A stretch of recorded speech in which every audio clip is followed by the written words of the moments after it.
And then the kind of last issue that I want to talk about, this will lead into some of the stuff affecting Sherman Oaks, is, you know, I'm a mom of a first grader at a Sherman Oaks public school. I have a little one who's going to be starting kindergarten next year. I really feel that LA Unified has done a pretty bad job paying attention to the middle class, attracting middle class families to the district and then keeping them there after elementary school. And this was something that I was living through firsthand with when we were trying to figure out if we were going to send our boys to public school. And I know a lot of my friends and neighbors, and I know many of you in this room have, or your kids are, and this is really a huge issue for me. And it is one that this man has been an incredible ally on, and really has understood the issue, even in the horrendous budget crisis that we're facing, that I know he's going to talk about, of really trying to figure out, trying to figure out what is equity for all of our students, trying to figure out, just because the parents have some money and can contribute to fundraising, that doesn't mean the parents should be buying toilet paper for the school. There really is a basic level of service that all of our students deserve, and we have to try to figure out a way to provide that at all of our schools. And throwing money at problems isn't the solution, but there are some things like nurses and librarians that all of our schools need. So that has been just a constant issue. We've developed a task force on the issue. We've developed funding ideas, and the superintendent has been really an amazing ally on that. With regard to Sherman Oaks, we have 5 elementary schools that Sherman Oaks feeds into: Chandler, Dixie Canyon, Sherman Oaks, Riverside, and Kester. All of those elementary schools showed an increase in test scores last year. Fabulous. Many of them also showed more students enrolled there, and I think that with this economy, that's something that I'm hearing a lot from schools, is parents are pulling their kids out of private school because they can't afford it, and they are looking at our local elementary schools and middle schools, and I think that that's going to be an important issue that we're going to have to deal with.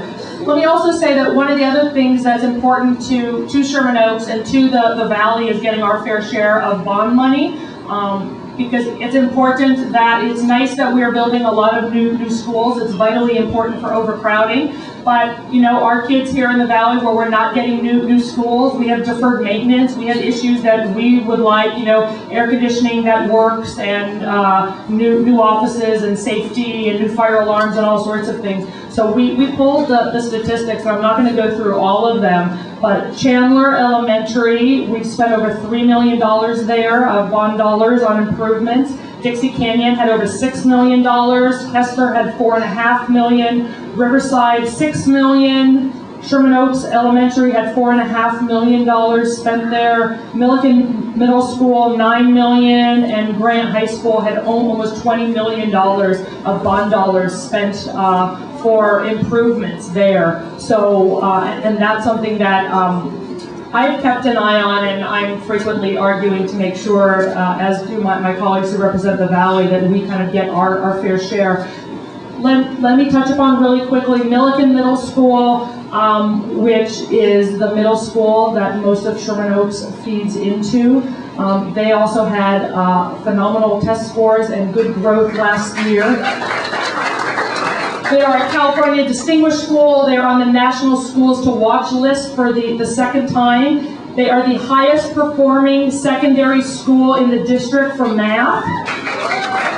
And they have the second highest API scores for any LA Unified middle school.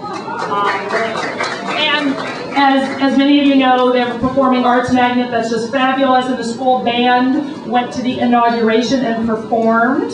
And really also went to the Beijing Olympics and performed there. So, we have some great schools in this district that are doing some phenomenal things. Grant High School, again, another school where we feed into. Their robotics team was #1 in the district. Their film program has won a bunch of national and state awards. They ended up in 11th place in the academic decathlon. Their cheerleaders are going to the national championship.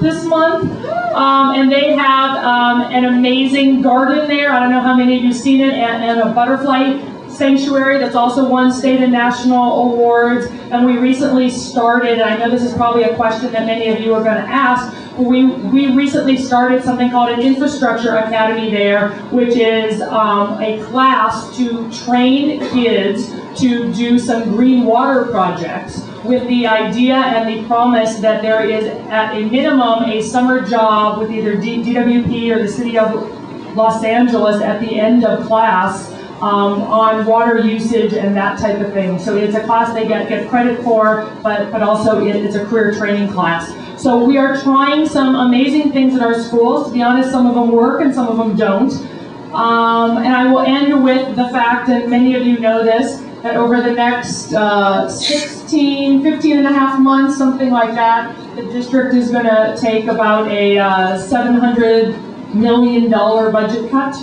Over the next 3 years, the district's budget will be reduced by Sacramento by over $1 billion. It's about 1/5 of our budget. So that is what this superintendent is facing. And has really, it's been a pleasure to work with him for what, 2 months now?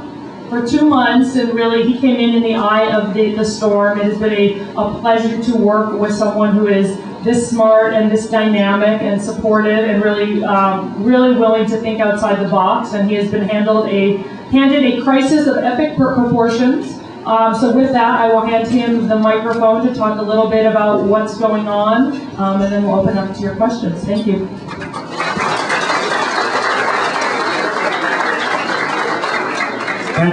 Thank you very much for the opportunity. I think it's important that we started this way because many times the public schools don't get the good marks that they deserve. And I think our board member has told us what is happening in this area and how teachers and administrators and parents are engaged and how children are learning. I think that for a long time we may have lost our focus in this district and we haven't focused on the importance of children learning and teachers teaching and administrators leading. And I think there's a great deal more of that happening at the present time. With the budget cut, with the budget cut that the board member talked about, I think comes an opportunity for change. I think that the majority of the money in this district should be in classrooms and in schools.